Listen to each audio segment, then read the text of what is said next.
KJTV를 사랑해주시는 시청자 여러분 안녕하십니까. 오늘은 법치 근간을 흔드는 사면권 남용이라는 주제로 말씀을 드리겠습니다. 지난 6년여 동안 우리 사회에 큰 충격을 주고 법치주의와 공정의 가치를 훼손시킨 대표적 사건이라면 바로 조국 사태를 들 수 있겠습니다. 조 전 장관 부부의 자녀 입시 비리는 2019년 9월 문재인 전 대통령이 조국 민정수석비서관을 법무부 장관에 임명하면서부터 불거졌습니다. 그 후 그들 부부의 불법 편법 행태는 낱낱이 드러났고 국민적 공분을 사기에 충분했습니다. 조 전 장관의 부인 정경심 씨 재판은 일찍 끝났으나 조 전 장관의 재판은 한없이 지연됐고 그 사이 정당을 만들어 국회의원이 되는 등 5년이나 걸린 뒤인 지난해 12월에야 대법원이 징역 2년형을 확정했습니다.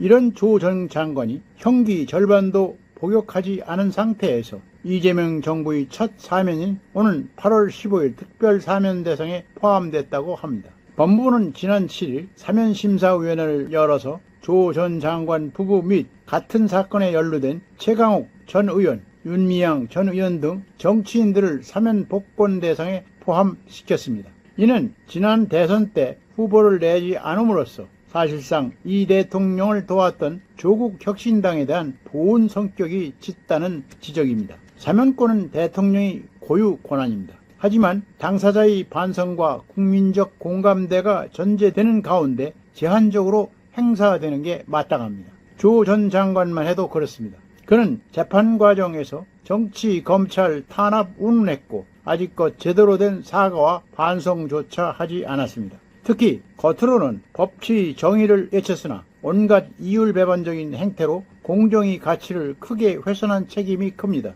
그는 비사법적 방법으로 명예를 회복하겠다며 자신의 이름과 유사한 조국 혁신당을 만든 정치적 해악도 심각합니다. 이 대통령은 후보 시절 공정성에 대한 국민의 기대를 훼손하고 국민을 아프게 한 것은 변명의 여지가 없다고 밝힌 바 있습니다. 그럼에도 불구하고 조 전 장관을 사면한다면 평소의 소신을 뒤엎는 것은 물론이고 법치 근간을 흔드는 사면권 남용이라는 소리를 들을 것입니다. 윤 전 의원은 또 어떻습니까? 그는 일본 위안부 피해 할머니들을 위한 후원금을 빼돌린 혐의 등으로 유죄 확정 판결을 받았습니다. 피해 할머니들을 위해 써달라는 국민 후원금 7,957만 원을 빼돌려 식사를 하고 발 마사지 숍으로 보이는 곳에도 갔습니다. 과자점, 커피숍에서 쓴 것도 있었습니다. 여성가족부 국고보조금 일부를 부정 집행한 혐의도 유죄로 인정됐습니다. 이에 지난해 11월 대법원에서 징역 1년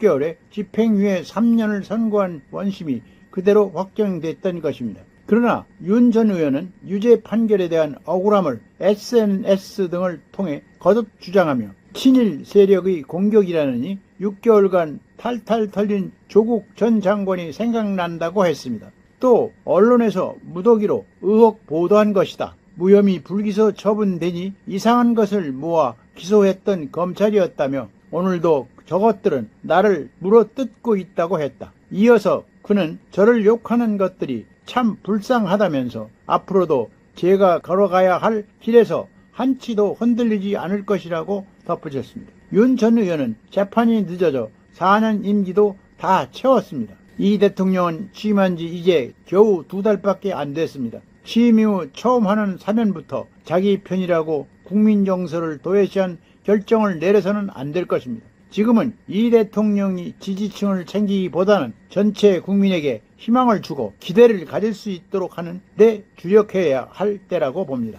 오늘은 여기까지입니다. 끝까지 시청해서 감사합니다.